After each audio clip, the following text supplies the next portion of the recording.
Buat ini ku rasakan, kasih kian ku dambakan.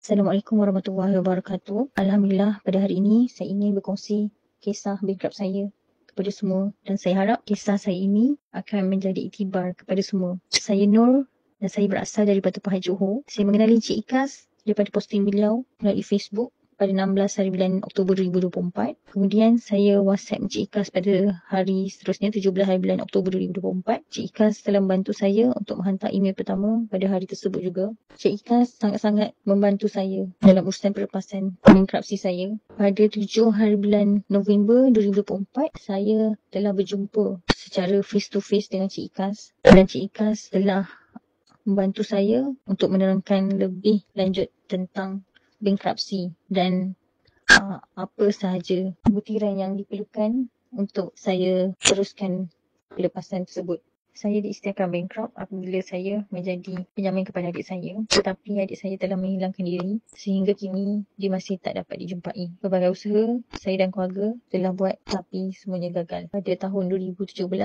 akaun bank dan juga loan saya telah dibuka oleh bank dan kereta saya juga hampir ditarik. Alhamdulillah, atas budi bicara bank dan juga melihat pada rekod bayaran saya tanpa ada sebarang tunggakan, pihak bank telah melepaskan saya supaya saya dapat menggunakan kenderaan seperti biasa. Pada waktu saya berjumpa dengan Encik Ikhlas telah menerangkan pada saya tentang bankrupsi dan Encik Ikhlas telah memberi guideline pada saya apa yang saya perlu lakukan seterusnya dan apa dokumen yang saya perlukan untuk pastikan pelepasan permohonan bankrupsi ini berjaya. Alhamdulillah, Cik Ikhlas telah memberitahu berita gembira kepada saya pada hari Jumaat yang berkah pada pagi Jumaat 13 bulan 12 2024 yang mana Cik Ikhlas maklumkan yang saya telah bebas bankrupt pada 12 bulan 12 2024. Ikhlas minta saya untuk membuat carian semakan status bankrupsi di laman web insolvensi. Saya telah buat semakan dan dengan hanya bayar RM10 saya teruja apabila melihat nama saya telah bebas bankrupt. Pada ketika tu saya rasa sangat speechless, saya rasa sangat bersyukur, saya rasa seperti saya sedang bermimpi. Alhamdulillah, terima kasih ya Allah, terima kasih Cik Ikhlas, terima kasih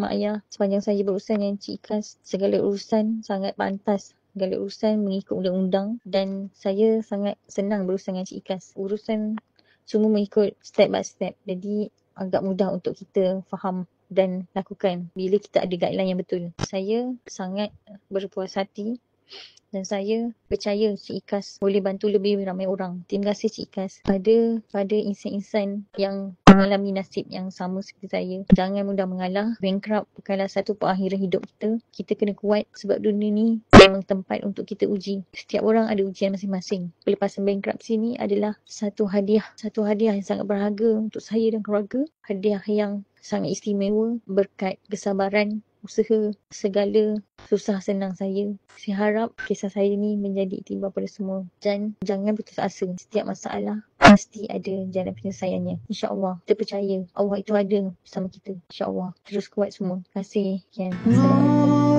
wabarakatuh. Kasih